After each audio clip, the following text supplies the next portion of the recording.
In a huge victory for the protesting learners of Pretoria Girls High School, Gauteng Education MEC Panyaza Lesufi has cracked the whip. After a meeting with the school's governing body, Lesufi has ordered the school governing body to apologize, expressing his disgust over what the learners have been through. He said the code of conduct shall be put under review for being biased.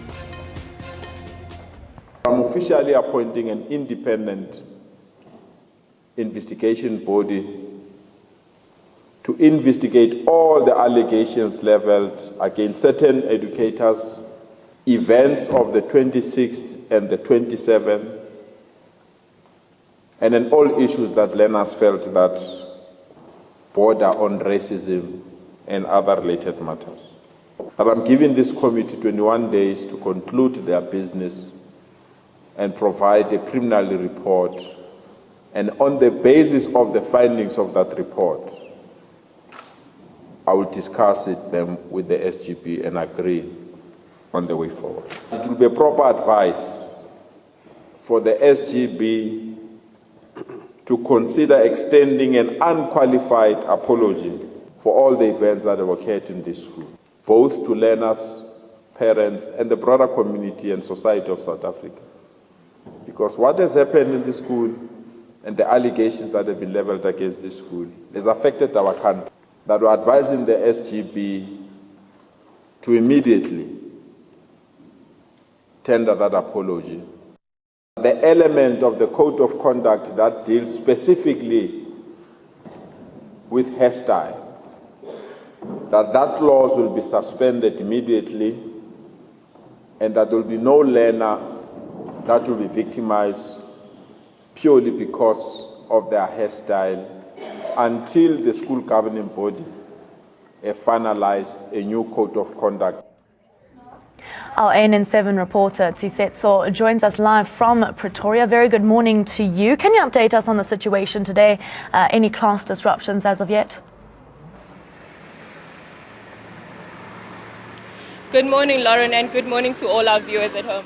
Lauren, we're outside the Pretoria High School for Girls in Pretoria, and it's business as usual this morning. Classes have resumed. Parents have been dropping their girls off at school this morning. From what happened yesterday, Lauren, we were following up on the story from yesterday morning, and we saw that the meeting that the MEC of Education, Mr. Panyaza Lesufi, had with the scholars and the parents was indeed a success, because the meeting that was held in the evening yesterday at 6 turned out to be to work in the girls' favor. Mr. Lesufi did say that the SGB and the management of Pretoria High School for Girls need to apologize to the girls and to the parents of the girls for the victimization that took place last week Wednesday. What we also did here is that the code of conduct of all the provincial schools will be under review, because Mr. Lesufi did say that it's quite obvious that this is not the only school that is undergoing victimization in Gauteng. He also did officially appoint independent allegations body to investigate the allegations from the learners and also the parents who did lodge complaints against the school. He also gave the committee 21 days to give him a report, and then a way forward will be discussed after 21 days. We also did see the first citizen of Tshwane, Mr. Solim Simanga, who was here yesterday afternoon, condemning the victimization that took place here, saying that racism is not it shouldn't be taken lightly. And also, as a DA leader as well, he did say that his party strongly believes that people who do believe in racism in this country should be dealt with. Back to you in studio. And now let's turn live to our in-studio guest, who is Sanko Gauteng Provincial Chairperson. Thank you so much for joining us, Chris Malemache. Thank you. Firstly, what are your thoughts on the whole situation? First, thank you very much, and greeting to all the viewers out there.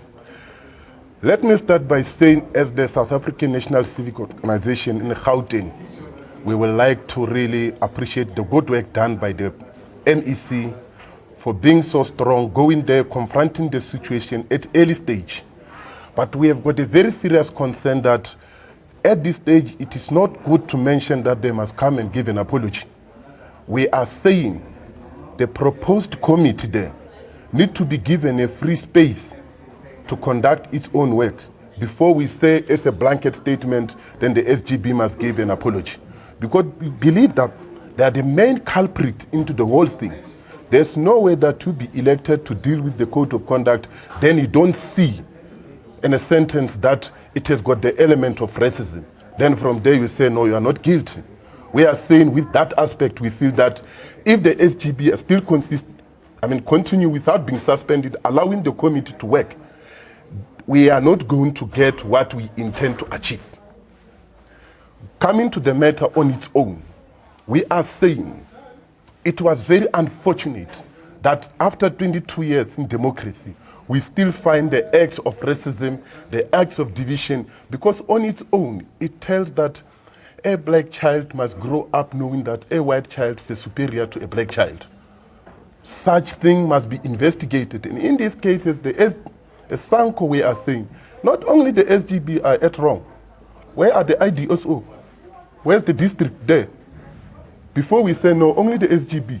We are saying let the committee invest it from the district and check other schools if they are not getting the same treatment.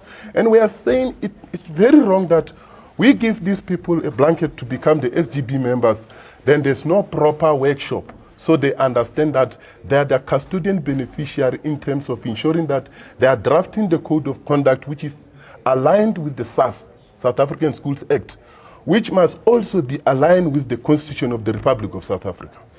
Now, we are also joined live via Skype in Cape Town by Equal Education spokesperson Nombolelo Nyatela. Thank you so much for joining us via Skype. The school's governing body, as we were talking about here, was created and is intended to protect the learners. Where did they go wrong here? They went wrong in a lot of ways. The first thing is that, often SGBs make rules with their own prejudices.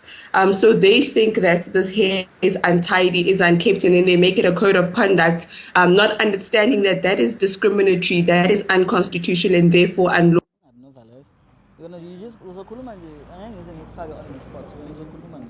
Many other examples. In PE, the same thing is happening. In 2013, Equal Education Law Centre litigated on a similar matter. So there's many acts across the country that contain in them very prejudicial rules, very discriminatory rules, very hurtful rules, racist and sexist.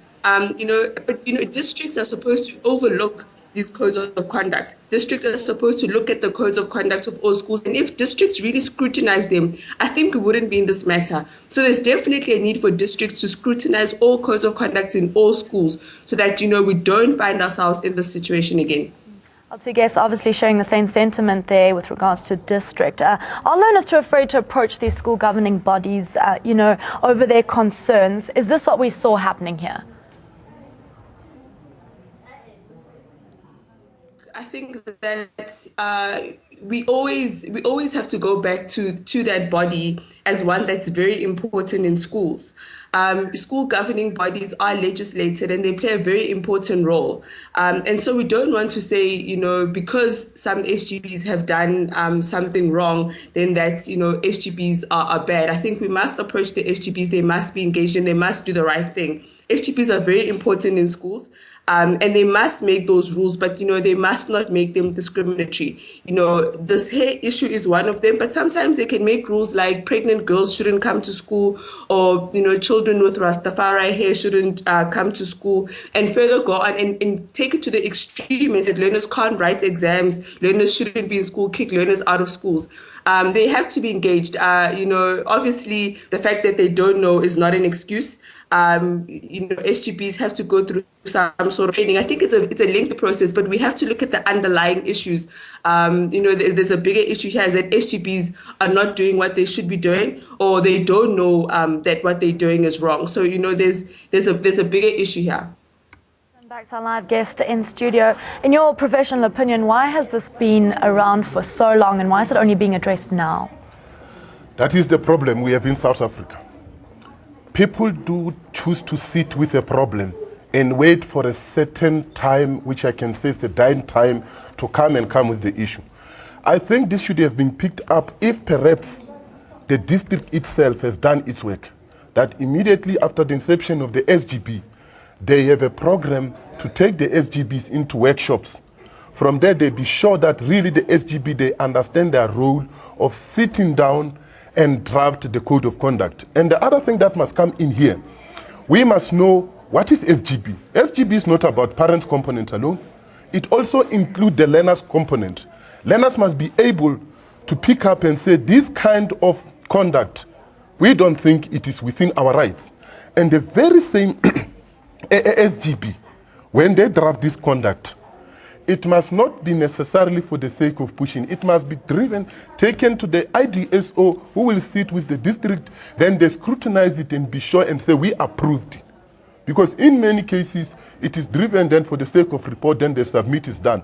Who checks this? We are appealing to the Department of Education, in particular in this province, that they set up a committee that will deal strictly with this code of conduct, and they visit the school and ensure that they are really implemented as they are written in these, what you call, reports. You were talking a very good aspect and say why learners is like they are scared to approach the SGBs. No, they are not scared. If they are part of the SGB, there's no need to even approach. And the other thing that causes all these things, we are saying the IDSO must be there when the learners' representatives are elected, so that we avoid the situation of good learner, quiet learner, because it's good in the classroom, the teacher, they prefer this particular learner, is so quiet, cannot talk. Then they hook into the SGB, so they're just spectators. We want learners who can talk, who can speak their mind, who can advise. Because the moment we're in the SGB, all of us were equal. So I must be able to respect the constituency that we are representing. We're going to have to pause this discussion as there's more to the story, with allegations of racism by Pretoria Girls High School still fresh. Other schools in Gauteng are reportedly scrambling to change their hair